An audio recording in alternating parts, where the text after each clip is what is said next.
Penguin Random House Audio presents The French Girl by Lexie Elliott, read for you by Katharine Mcewan.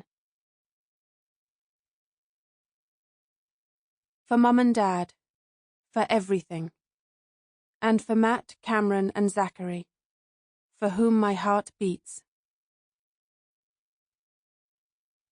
Chapter 1. Looking back, the most striking thing is that she knew I didn't like her, and she didn't care. That type of self-possession at the tender age of 19, well, it's unnatural. Or French. She was very, very French. It's Tom who calls to tell me the news.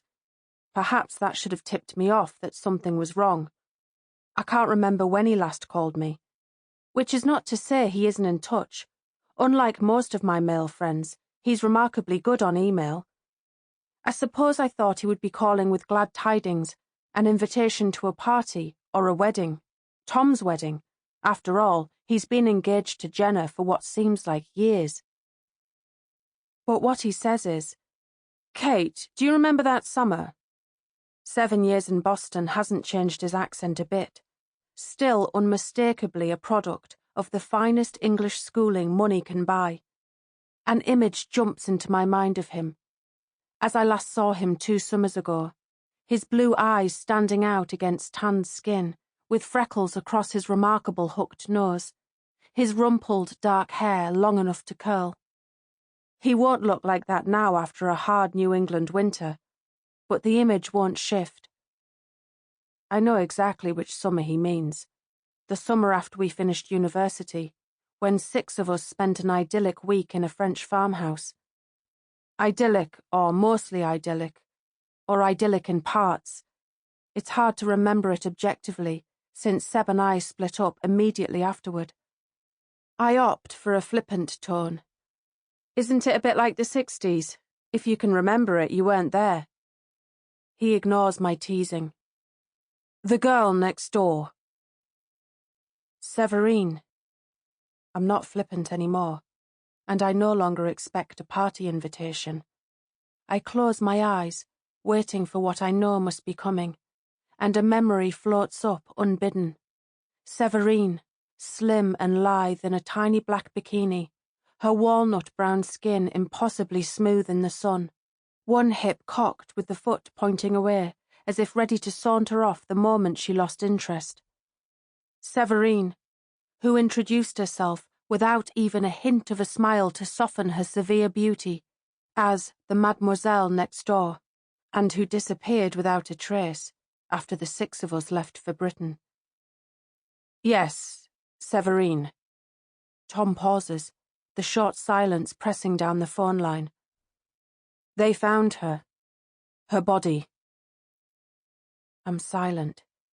Yesterday, if I'd thought about it all, which of course I hadn't, I would have said I didn't know if she would ever be found. With Tom's stark words, it suddenly seems entirely fated, as if all possible paths were destined to converge on this discovery. I imagine her bones, clean and white after a decade left undiscovered, the immaculate skull grinning. She would have hated that, the inevitable smile of death. Severine, who never smiled. Kate? Still there? Tom asks. Sorry, yes. Where did they find her? Her? Was a corpse still a her? The well, he says bluntly. At the farmhouse. Poor girl, I sigh. Poor, poor girl. Then, the well? But that means... Yes, she must have gone back. The French police will want to talk to us again. Of course. I rub my forehead, then think of the white skull beneath my own warm flesh, and drop my hand hastily. The well. I didn't expect that. Are you okay? Asks Tom, his deep voice concerned. I think so. It's just... a shock, he supplies. I know. He doesn't sound shocked. but I suppose he's had longer to get used to the idea. Will you tell Lara? I'm not sure I have her number. I'll tell her, I say. Lara is my closest friend, another of the 6. The police will want to talk to all of us, I suppose, or at least the 5 of us who are left. Theo, at least, is beyond the jurisdiction of any police force now. Probably Tom has called Seb and Caro already, or is about to. It would doubtless be polite to ask how they are, but I don't. Will you have to fly back from Boston? Actually, I'm in London already. I got in this morning. Great! Good news at last. For how long? For good. Wonderful! But there is something odd about his demeanour, such as can be gleaned over the phone. Is Jenna with you? I ask cautiously. I'm beginning to suspect I already know the answer. No. I hear him blow out a breath. It's for the best, he adds awkwardly. As it happens, I agree with him, but it's probably not the time to say so. Right, I say decisively.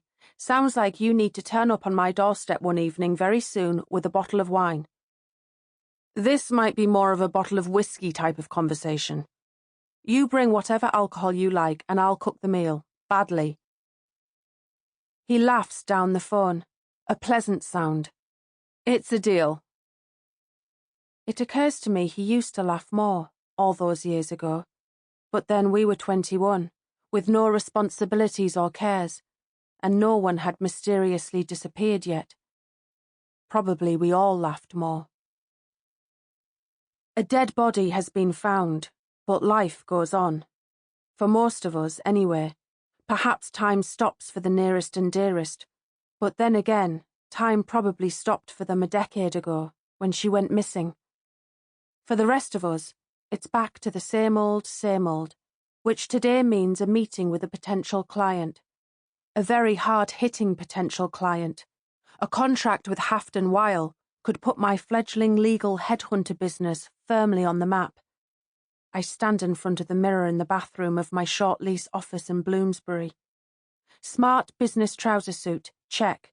Tailored silk shirt, clean and ironed, check. Thick dark hair pulled back into a tiny chignon and discreet makeup accentuating my green eyes, check. Altogether a pleasing picture of a professional businesswoman. I smile to check my teeth for poppy seeds from the bagel I had for lunch. The image of Severine's grinning skull immediately jumps into my head. In the mirror, my smile drops abruptly. My assistant, Julie, looks up from her computer as I exit the bathroom. The cab's here, she says, passing me a folder. All set? Yes. I check the folder. Everything is there. Where's Paul? Paul is my associate and a very, very good headhunter. He's here because he has faith in me, and even more faith in the proportion of profits he's due if all goes well. I try to keep a close eye on his diary. Paul won't stick around if the business plan fails to materialize. Julie is checking on the computer, one hand working the mouse as the other pushes her glasses back up her nose. He's meeting that Freshfields candidate over on Fleet Street. Oh, yes. I check the folder again.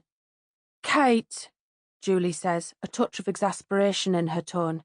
It's all there. I snap the folder shut. I know. Thank you. I take a deep breath. Right. See you later. Good luck. She has already turned back to the computer, but stops suddenly. Oh, you had a call that you might want to return when you're in the cab. She looks around for the telephone message pad. Ah, here we are. Caroline Horridge, please call back. Didn't say what about. Caro? Calling me? Really? You're kidding.